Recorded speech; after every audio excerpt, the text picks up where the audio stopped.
Hello everyone, আসসালামু আলাইকুম। কেমন আছো সবাই? আই হোপ সবাই অনেক বেশি ভালো এবং সুস্থ আছো। আমরাও আলহামদুলিল্লাহ বেশ ভালো আছি। আমার নতুন একটি ব্লগে তোমাদের সবাইকে ওয়েলকাম জানিয়ে আজকের একটি ব্লগ শুরু করছি। প্রায় অনেক দিন পরে, বলতে গেলে প্রায় 3 মাস পরেই ভিডিও দেওয়া হচ্ছে। প্রথমেই তোমাদের কাছে আমি ক্ষমা চেয়ে নিচ্ছি, কারণ 3 মাসের মতো কারো ভিডিও দেখতেও পারিনি, এমনকি নিজেও ভিডিও দিতে পারিনি। সে কারণে খুবই দুঃখিত। তাই ভাবলাম আজকে একটা তোমাদের সঙ্গে ছোট্ট ব্লগ শেয়ার করা যাক। আজ হচ্ছে বৃহস্পতিবার, এখন বাজে 8:30টার মতো। উঠেছিলাম 7:30টার দিকে। এখন কিন্তু 8:30টার দিকেই রান্নাঘরে এসে রাতের কয়েকটা এঁঠো বাসন আছে সেগুলো মাজতেছি। আসলে কি বলতো, কয়েকদিন থেকে কিন্তু রাতের বাসন রাতেই মেজে রাখি, কিন্তু কাল হঠাৎ কেন জানি ভালো লাগতেছে না। খাওয়া দাওয়ার পর চলে গিয়েছিলাম ঘরে। ঘরে গিয়েই কিন্তু আর বাসন কোসন মাজা হয়নি, ডাইরেক্টলি আমি একটু শুয়েই পড়েছিলাম। তো দেখো, আজকে সে কারণে কিন্তু বাসি বাসন আছে, তো ওগুলো একটু মেজে নিলাম। আর যেগুলা মানে সন্ধ্যার দিকে বাসন মেজেছি সেগুলো ঝুড়িতে ছিল, ওগুলোও কিন্তু ভালো করে নামিয়ে রাখি। আচ্ছা, একটা কথা বলো তো, আমি যে কয়েকদিন থেকে ভিডিও দিতে পারিনি, আমার ভিডিও কে কে মিস করছো অবশ্যই কিন্তু একটু কমেন্ট করে বলবা, তাহলে আমার অনেকটাই ভালো লাগবে। আসলে দুই দিদিভাই আমাকে ফেসবুকে এসএমএস করেছিল যে এখন আমি কেন ভিডিও দেই না বা এখন কেন ইউটিউবে অ্যাক্টিভ থাকি না। তাদেরকে আমি বলেছিলাম যদিও, তবুও বলি কয়েকদিন থেকে না আমার একটু মানে ডিমোটিভেট হয়ে যাচ্ছিলাম, অনেক কথাই শুনতে হচ্ছিল। আর যেহেতু আমাদের বাড়ি গ্রামে, আমার অনেক দেওর ননদ আছে, তাদের কাছে প্রায় আমাকে ট্রোল হইতে হয় যে আমি যখন কলের দিকে যাই, কলপার, তখন সবাই বলে ইউটিউবার আসতেছে, আগে কলপার থেকে ওদেরকে জল নিতে দাও। বা যখন দোকানে যাই তখনও কিন্তু অনেক মানুষে অনেক কথাই বলে যে ইউটিউবার আসতেছে। মানে আমার এই চ্যানেলের কথা তেমন একটা কেউ জানে না, কিন্তু আমার আগের চ্যানেলের কথা কিন্তু অনেক লোকেই জানে। তো সে কারণে কিন্তু একটু ডিমোটিভেট হয়ে গেছি। তো ওই চ্যানেলটা আমি বাদেই দিয়ে দিয়েছিলাম। তারপরে কিন্তু এই চ্যানেলের কথা জানি না কি করে এক দুজন জেনে গেছে, হয়তো আমার নিজের লোকের কাছেই জেনে গেছে। অনেক কথাই শুনতে হয়, সে কারণে কিন্তু কয়েকদিন থেকে একদম মন বসতেছে না কোনো কাজেই।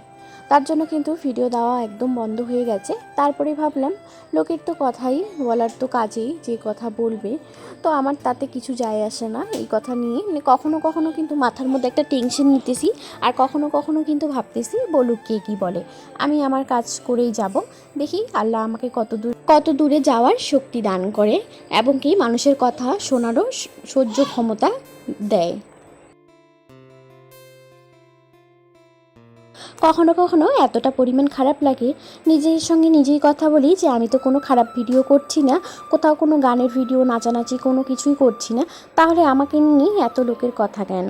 আসলে আমরা যে জায়গাটাতে আছি একদম মানে বলতে গেলে আমাদের গ্রামে কেউই ভিডিও করে না। আমি হয়তো ফার্স্ট এই ইউটিউবে ভিডিও করছি, মানে মহিলা হয়ে আর কি, মেয়ে হয়ে। সবাই তো ছেলেরা করে, অনেক ছেলেরাই মানে রিলস ভিডিও তারা করে, বা মেয়েগুলো ইনস্টাগ্রামে ভিডিও করে, রিলস আপলোড করে, কিন্তু এই ইউটিউবে হয়তো করে না। আর এই যে বয়স্ক মানুষদের কথা তো আর কী বলবো, অনেকে অনেক কথাই বলে এটা আমাদের ঠিক না, করাটা ভালো না, অনেক কথাই শুনতে হয়। তো এখন ভাবতেছি থাক, বাদ দিই, অত কথা শুনলে নিজেই মাথায় রাখতে পারবো না। সে কারণে কিন্তু দেখো তোমাদের সামনে আজকেও একটা হাজির হয়ে গেলাম নতুন একটা ব্লগ নিয়ে। অনেক কথা বলতে বলতে কিন্তু আমার বাসি কাজ প্রায় অনেকটাই কমপ্লিট হয়ে গেছে। দেখো ভাত বসিয়ে দিয়েছি, ভাতও হয়ে গেছে। ভাত বসিয়ে দিয়ে কিন্তু কলা মুড়ি খেয়ে নিলাম, কারণ আজকে আমি তো এখন চা খাই না। আর আজকে একটু তাড়াহুড়ো করে রান্নাগুলো করতে হচ্ছে, কারণ হাজব্যান্ড তো যাবে। সে কারণে তোমরা তো জানোই আমার হাজব্যান্ড 11টার দিকেই খেয়ে দিয়ে যায়। তো দেখো ডাল রান্না করেছিলাম, ডাল বসিয়ে দিচ্ছি, ভাতের ফ্যান গলিয়ে কিন্তু ওখানে দিয়ে দিয়েছিলাম ডালটা বসিয়ে। ডালটা সেদ্ধ হয়ে গেছে, ডালে ফোড়ন দিয়ে নামিয়েও রেখে দিয়েছি। আর এদিকে দেখো এখন কিন্তু একটা ভাজা করব, কাঁকরোল আলু ভাজা। সেগুলো কিন্তু আমি অফ ক্যামেরায় কেটে নিয়েছি। আসলে মুড়ি কলা খেতে খেতেই কিন্তু আমার এখানে কিন্তু সবজিটা কাটা হয়ে গেছে। আমার বাবুরও শরীরটা ভালো নেই, সে কারণে কিন্তু ডাক্তারবাবু ওকে গ্যাসের প্রবলেম, আমরা ডাক্তারের কাছে নিয়ে গিয়েছিলাম। তো ডাক্তারবাবু বলেছে ওকে ডাল খাওয়াতে, সে কারণে কিন্তু ওকে একটু ডাল ভাত করে দিচ্ছি। আর ডালের সঙ্গে কিন্তু ভাজা না হলে একদম ভালো লাগবে না, কারণ ডালটা তো আমরাও একটু একটু খাবো। তো সে কারণে একটা ভাজা করে নিলাম। আর আম্মু কিন্তু নিয়ে এসেছে শাক, মাঠ থেকে শাক তুলে নিয়ে এসে নিজেই বেছে একদম রান্না বসিয়ে দিয়েছে। তাই আমি ভাবলাম যে আমি বসে না থেকে কল থেকে পানিটা নিয়ে আসি। তারপরে চলে গিয়েছিলাম কল থেকে পানি নিয়ে আসলাম। আর দিকে দেখো আমাদের কিন্তু একবারই খাওয়া দাওয়া সব কিছু কমপ্লিট হয়ে গেছে, তারপরেই ভিডিওটা অন করেছি। কারণ এক দুজন এসেছিলো আমাদের ঘরে, কথা বলতেছিল ঘরে, সে কারণে ভিডিও শুরু করতে পারিনি। আর বলতে গেলে হাজবেন্ডও খাওয়ার জন্য চলে এসেছে, সে কারণে সবাই একসঙ্গে খেয়ে নিয়েছিলাম। রাতে এখানে মাংস আর আলুর তরকারি আছে, আর এখন তো রান্না করলাম দেখলাই তোমরা একটা ভাজা আর ডাল, দেখো কতটুক করে পড়ে আছে। খাওয়া দাওয়া সব কিছু কমপ্লিট করে চলে গেছি আমাদের বাড়ির গাছের আম পাড়তে। এদিকে দেখো গাছের আমগুলো কত সুন্দর আম ধরেছে গাছে। আসলে 3টা গাছে আম হয়েছে, তবে 2টা না একদম পেকে গেছে, আর 2টা গাছের আম শেষও হয়ে গেছে, একদম ফুরিয়ে গেছে। এই গাছটার আমটা প্রচণ্ড পরিমাণে টক, সে কারণে কিন্তু গাছের মধ্যে এখনও আছে। তবে হ্যাঁ, পাকলে কিন্তু একটু একটু মিষ্টি হয়, মানে ওই 2টার থেকে কিন্তু অনেকটাই কম মিষ্টি। তো এটা না একদম আচারের জন্য খুব ভালো। আমি পারতে পারছিলাম না, তাই আম্মুকে বললাম, আম্মু কিন্তু আমাকে পেরে দিল। দেখো কতগুলো আম। আবার কয়েকটা পাড়ছিল, ওইগুলো পাশের বাড়ির এক আপাকে দিয়ে আসছে, উনিও নাকি আচার করবেন, সে কারণে। তারপরে আমি কিন্তু ছোটো ছোটো করে কিউব করে কাটতে গিয়ে দেখো টেরা বেঁকা হয়ে গেছে। কারণ কি বলো তো, ওই যে আমের আটিটি না শক্ত হয়ে গেছে, সে কারণে আমগুলো ফেটে গেছে। হলুদ নুন দিয়ে মেখে একটু রোদ্রে দিয়ে আসলাম। তো ভাবলাম ঘরেরা পাকা আম আছে, দেখো কীভাবে পেকে গেছে আমগুলো। আর এত পাকা আম আমার খেতে একদমই ভালো লাগে না, হালকা পাকা হলে ভালো লাগে। তাই ভাবলাম আজকে এগুলা দিয়ে একটু আমসত্ত্ব করব। সো দেখো আমের পিউরিটা আমি বের করে নিয়েছি, বাল্বটা আলাদায় রেখে দিয়েছি। তো এখন কিন্তু এই যে আমের পিউরিটা দিয়ে কিন্তু এখন একটু অনবরত নাড়তেই লাগবে, কারণ কড়াইটাতে পুড়ে যেতে পারে। তো সে কারণে কিন্তু দেখো সুন্দর মতো করে দিয়ে দিয়েছি, আর এখানে একটু এখন নাড়াচাড়া করতেছি। সামান্য একটু নুন আর চিনি দিয়ে কিন্তু মিশ্রণটা একদম আমি ঘন করে নিয়েছি।